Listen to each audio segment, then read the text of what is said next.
2004ஆம் ஆண்டு சுனாமியில் தமிழகம் மிக கடுமையாக பாதிக்கப்பட்டது. 2004இல் சுனாமியில் தமிழகத்தில் மட்டும் 6065 பேர் இறந்தார்கள். 88 கிராமங்கள் நிலைகுலைந்து அழிந்து போனது.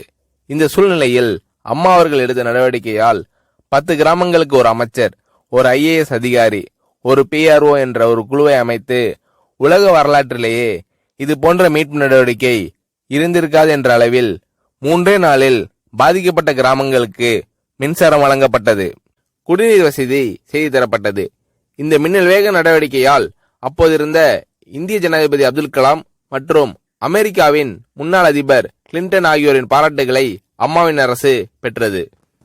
அழுத கண்களை துடைக்கும் கரம் கொண்டவர் அம்மா அவர்கள். ஆண்டவன் யாரோ ஒரு நபர் மூலமாக வருவார்.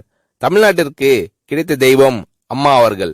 சுனாமியில் பாதிக்கப்பட்டவர்களில் 40 பேருக்கு 2 குழந்தைகளும் சுனாமியில் இறந்து விடுகிறது. அந்த 40 பேரும் ஏற்கனவே கருத்தடை ஆபரேஷன் செய்திருக்கிறார்கள். பெற்றோர்கள் மட்டும் உயிர் பிழைத்திருக்கிறார்கள். உயிர் பிழைத்தவர்களுக்கு இனி குழந்தை கிடையாது என்ற நிலையில் அவர்களுக்கு கருணைவு ஆபரேஷன் செய்து அவர்களில் பல பேருக்கு குழந்தை பிறந்து அந்த குழந்தைகள் இன்று பள்ளிக்கு சென்று கொண்டிருக்கிறார்கள். நாகப்பட்டினத்தில் அம்மா அவர்கள் மீனவர்களை சந்தித்த போது மீனவர்கள் கதறி அழுதார்கள். அவர்களிடம் அம்மா அவர்கள், நான் இருக்கிறேன், நீங்கள் கவலைப்படாதீர்கள், இழந்து போன உயிரை தவிர மீதி அனைத்தையும் நான் உங்களுக்கு தருவேன் என்று அவர்களுக்கு தேவையான அனைத்து உதவிகளையும் செய்து தந்தார் அம்மா அவர்கள்.